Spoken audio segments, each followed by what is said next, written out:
Okay, when we're finding the measure of each side, we're going to be using the trig functions.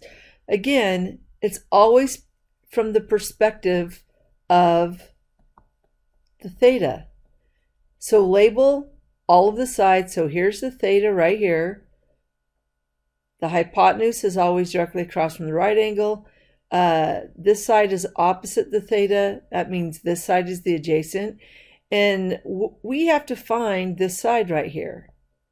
Well, here's our theta, and we're given the opposite side. We have to find the adjacent side. So opposite and adjacent is tangent. It's also cotangent, but remember, tangent's on the calculator, so use the tangent. So we have tangent of 58 degrees, that's the theta, is equal to the opposite side, which is 4, over x. And there's two ways you could do it. You could multiply both sides by x, cancel the x, or because this is a fraction equals a fraction, just flip both sides. So rewrite this as 1 over tangent of 58 degrees is equal to x over 4. And then to cancel the 4, we're just going to multiply both sides by 4. So in your calculator now, you can just type it in. Whoops.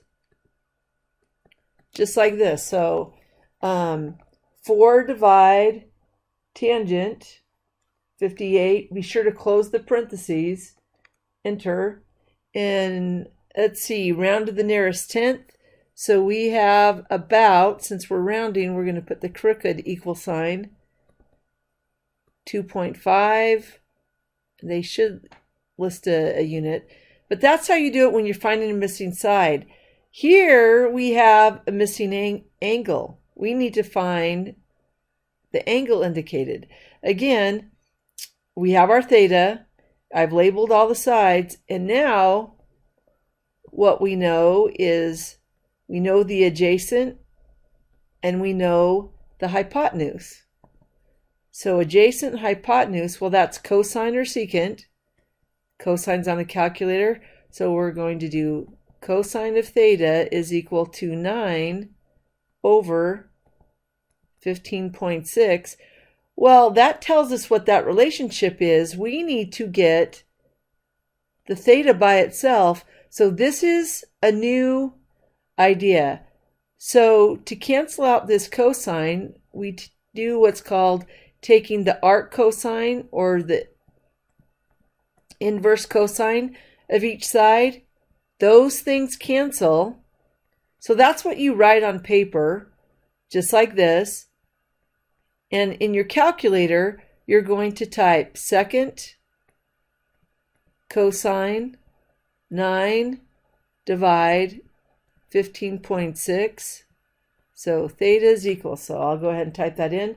Secant cosine 9 divide 15.6, right parentheses.